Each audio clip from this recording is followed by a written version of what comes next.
This is part 4 of this series, Mountains in the Life of Fulfillment. Mountains in the Life of Fulfillment. And we are looking at primary and secondary application, and the scripture's full of it. Obviously, we can read the New Testament and understand that they were going through certain issues, specifically the tribulation period. We see that in the book of Acts, where it is said, we through much tribulation must enter the kingdom of God, kingdom of heaven. John in Revelation says, I am your companion in the kingdom and in the tribulation. So while we aren't going through the tribulation of which Christ spoke, in fact, we are in the kingdom with John and all of the saints of old and all those who are believers today. We go through trials. We have secondary mountains. But what we're learning is that if Christ destroyed that first mountain, the covering cast, that sinful separation between us and God, that we were kept out of the holy place, and that the mount around Jerusalem symbolized their wickedness, we have come to the new Mount Zion permanently. But we have our little mountains, our little idols, our little vices that we struggle with, secondary vices. How do we deal with those as those who claim to be in the kingdom of God, as those who claim to be experiencing fulfillment? We sure do experience it. If you guys are like me, you have these moments where you're just on fire, you're excited, you're zealous. That's how I feel when I'm in the Word of God. That's how I feel when I'm having a conversation with God's people, and we're strengthening and encouraging and edifying one another in the truths of God's kingdom and His Word, His person, His character. But then there are those moments, we all can relate to those moments, that seem to be mountains that cannot be climbed. Impossibilities. But we believe with God all things are possible. And we believe that He can conquer our struggles. He can conquer our mountains. But there may be times where He's like, no, you're not going to conquer it just yet. And that's when it's pretty tough. That's when it's hard to experience joy. That's when it's hard to say, yes, I believe this kingdom is real and that Christ is dwelling in my heart. But by the faith that He gives, we continue. We're not offended at the word. We don't abandon Jesus like so many do, so many intellectual preterists, intellectual Calvinists, intellectual theologians. They abandon when the storms of life hit, when those winds are battering their shaky foundation of intellectualism or self-righteousness, whatever it may be. But not for those of us who are truly, by the grace of God, trusting only in the Lord Jesus. We're going to look at Psalm 91. Psalm 91 in this episode. And our verse that we're dealing with is this very first verse of Psalm 46. God is our refuge and strength, a very present help in trouble. Let's look at this interconnected Psalm 91, verses 1 through 16. He who dwells in the secret place of the Most High shall rest under the shadow of the Almighty, in contrast to the shadow of darkness of Psalm 23. The shadow of the Almighty is protection. The Bible says our life is hidden with Christ in God. I will say of the Lord, my refuge and my fortress. So we find primarily forgiveness, mercy, everlasting life, protection, a refuge in Christ, our rock, our fortress, because of the cross and His risen life. But then, with all of these earthly struggles, we remember that fortress.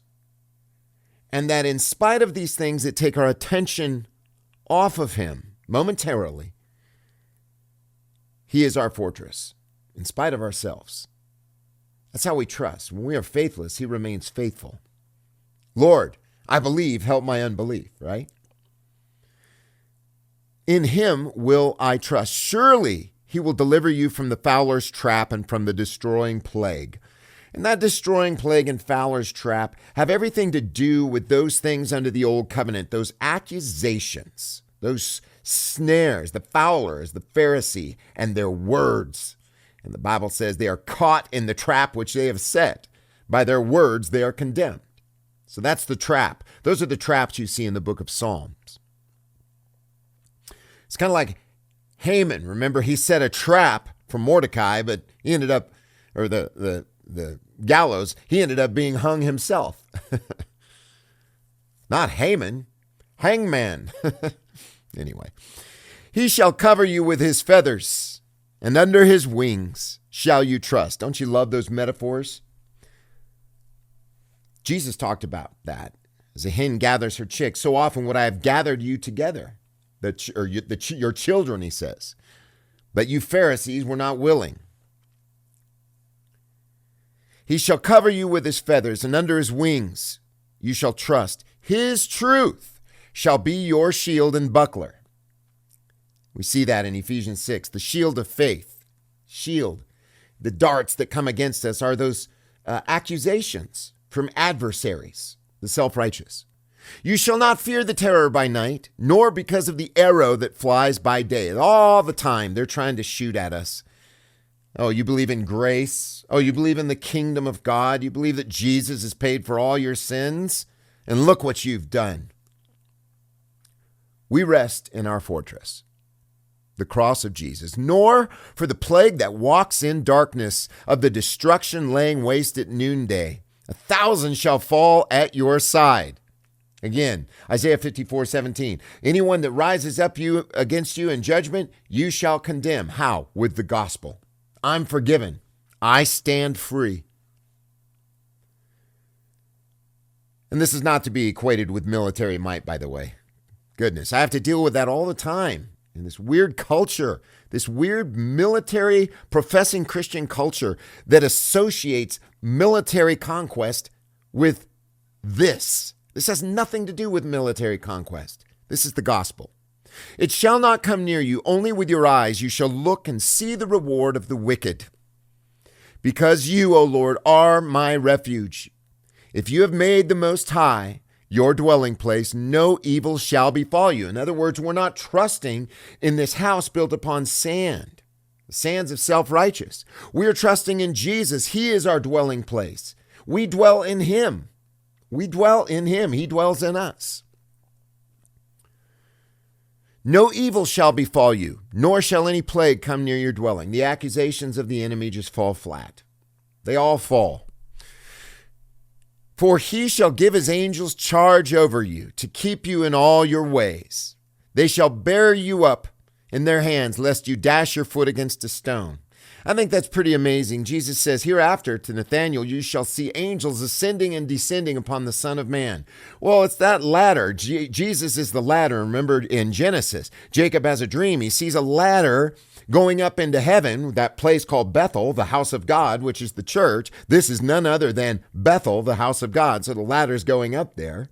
And he saw angels ascending upon that ladder. Well, Jesus says, hereafter, you're going to see angels ascending and descending upon me. What are they doing? They're carrying God's people to the house of God. That's what has happened with us. Through Jesus Christ, Jesus says, I am the way, the truth, and the life. No man comes to the Father. What? The Father's house, in my Father's house.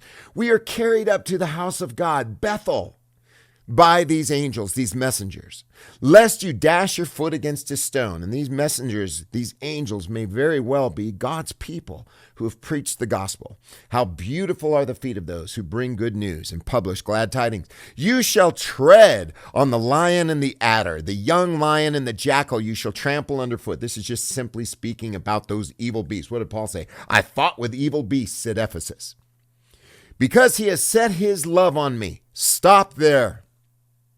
Because he has set his love on me, therefore will I deliver him. I will set him on high because he has known my name. This is speaking about Jesus. Isn't that wonderful?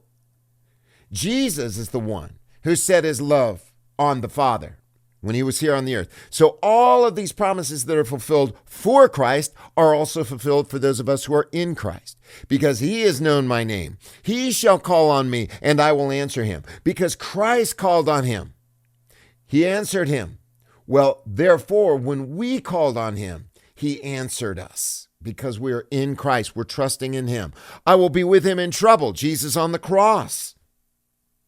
He was delivered. He was delivered for our offenses, but then he was delivered, resurrected, justified in the Spirit, the Bible says.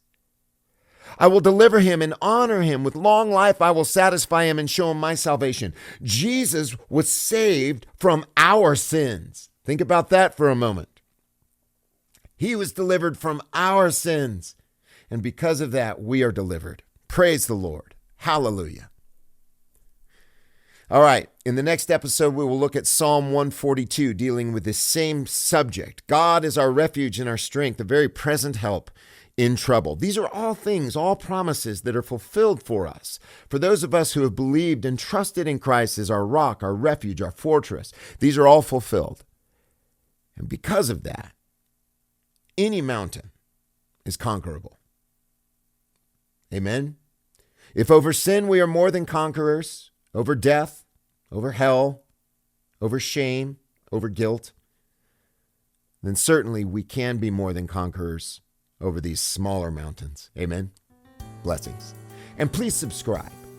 Please subscribe to the channel and please support us at patreon.com/NCMI Live.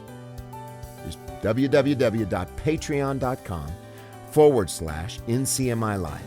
Please become a supporter so that we can continue to produce these materials. It requires equipment, software, technical support. Lord knows I need a ton of it. So please do this if you've been edified and strengthened in the gospel of the kingdom of God. Again, blessings, and we'll see you in episode 5.